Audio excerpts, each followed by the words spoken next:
제 점보서던 힘이 정도는 모놈 점보가 겨다 아그러다는 전도 실물도 또 나도 제잖아 기좀 사람의 저러 증이 정근서 저거 특기 선로 열라면 이제 본조장로 소란 The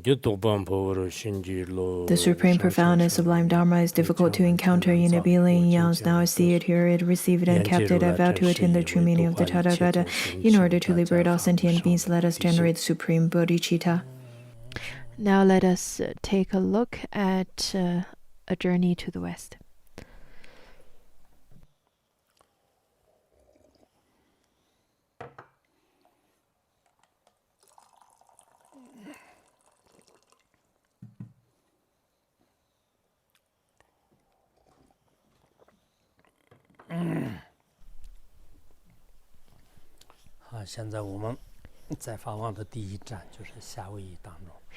Now we have already followed Khenpo Rinpoche to Hawaii. This is his first stop. We have already completed a few classes. Today we will look at the part that is called Chased by a Rainbow. In the photo you should be able to see that rainbow. That rainbow kept on following Khenpo Rinpoche.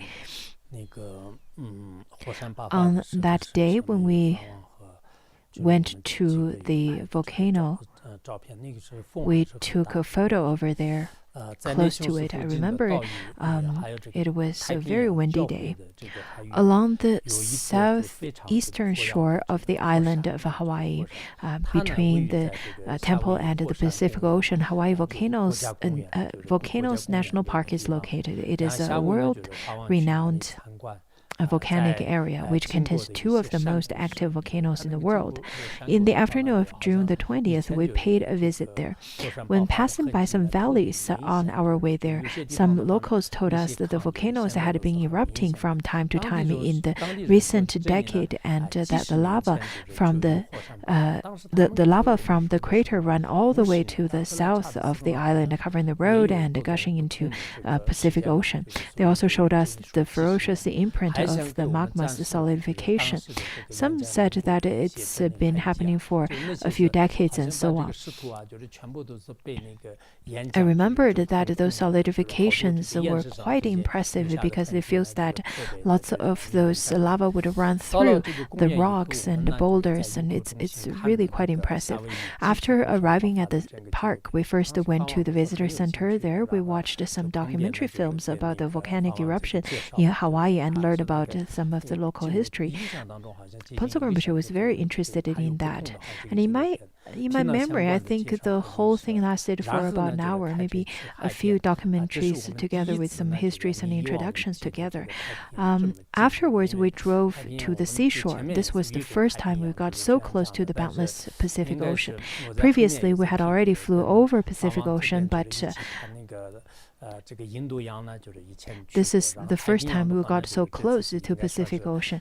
I went to the Indian Ocean with Khenpo Rinpoche, and then this is the time we went to Pacific Ocean, and then at Boston we went to the Atlantic Ocean, and then Singapore. We also were at the seashore. Khenpo Rinpoche and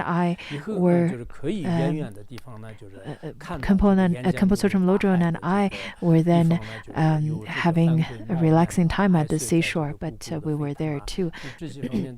We could not go too close to the lava, but from where we stood, we could still clearly see the dense steam that surged into air where the scorching lava entered into water. The water in that area was boiling and bubbling. I heard that there are different creatures, oceanic creatures live in those boiling water. The majority of sentient beings would be burned to death, would be boiled in such a boiling water. But I remember that some told us that some oceanic creatures would be able to live in such bubbling and heated water. Amazed, Yijin Wu said how inconceivable the karma of sentient beings. On our way back, an amazing thing happened. A rainbow followed Khenpo Rinpoche just like a shadow. Wherever his car moved, the rainbow moved very closely. Hawaii is very well known to be the rainbow state. It is not unusual to see rainbows in Hawaii, but this rainbow was really different since it seems to chase only after Rinpoche a long way and followed his car very closely. Not only we remembered that there was a rainbow that followed Ponto Rinpoche, Miguel also remembered that there was a rainbow that followed Rinpoche. He said that after 30 years, I still remember. And lots of the photos, wherever we take photos of Rinpoche, then there's a rainbow behind it, and it was really quite rare. And then after the photo, the rainbow gradually disappeared. I noticed that Chojé kept on reciting something silently, but usually we don't dare to inquire what he was reciting about. But in my mind, I was thinking if Ponto Rinpoche's chanting had something to do with Pele, the Hawaiian goddess of volcanoes and fire. Because on the first day of arriving in Hawaii, Ponto Rinpoche said something about how the rainbow and the Hawaiian goddess Pele is very much connected to him and so on. So I wasn't sure because I didn't dare to ask. Left a pair of shoes. As Khenpo Jigme Phuntsok departed from the land of Tibet, I had packed some light summer clothes, but no extra shoes for him. So he arrived on this tropical island in his heavy Tibetan leather boots. There are a few photos you can see that Pontsok Rinpoche was wearing them. Pontsok Rinpoche with Lama Acho, with Tenzin, with Toku Tenzin, as well as with Dalai Lama. This is the pair of leather boots that Pontsok Rinpoche usually wore. This is a pair of boots that Pontsok Rinpoche wore very often back then. You can see it's quite worn. But on this tropical island, this pair of Tibetan leather boots would definitely be too hot and cumbersome. So I found a chance to ask someone in the monastery to take me to the shopping mall in Hilo nearby. Miguel initially wanted to take us, but then later another management team member took us. I remembered it wasn't Miguel who took us to the shopping mall, someone else, but exactly who it was, I wasn't too sure. So when I first entered the mall, I was really amazed that there were neither glass sale counters nor salespeople standing behind the counters. You probably don't really understand what I meant, because in China back then, all the products were hid behind the glass counters, and then there were salespeople standing behind the counters, and then would hand you over those products and give those to you, and then you can purchase them. But back then, when I entered the mall, there were no salespeople, and then you can just enter into the mall and to pick whatever product you like. This particular way of displaying products was rather very new to me, because it seems that I could pick whatever kinds of product freely.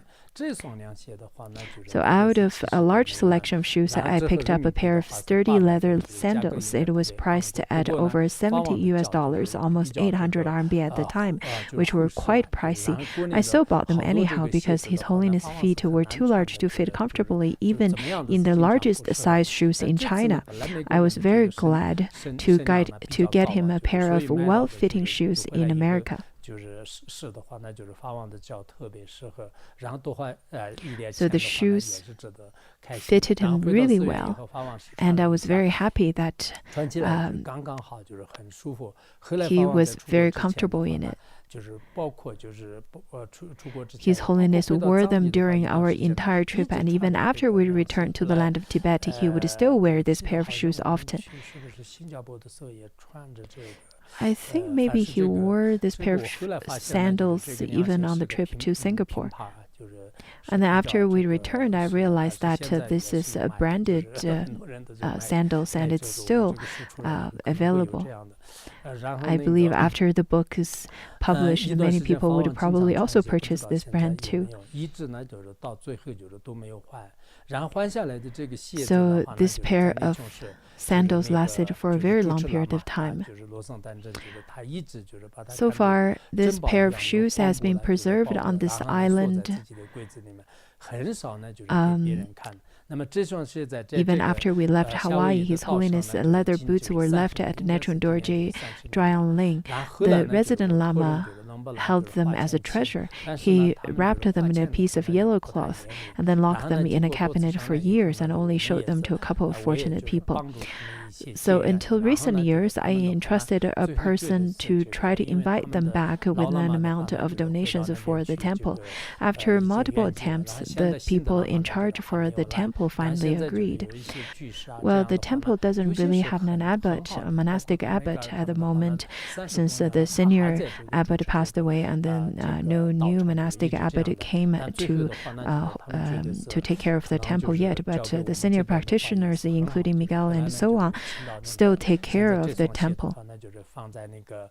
So after multiple attempts, the people in charge of the temple finally agreed to let us invite this pair of shoes back, and then now this pair of boots, along with other objects that's used by Phuntsok Rinpoche back then, including the speaker and recorders, as well as his texts and so on, are now in display in the Doma Monastery's exhibition hall for Jigme Phuntsok Rinpoche. Initially, I thought it would be good to still keep them in the temple, but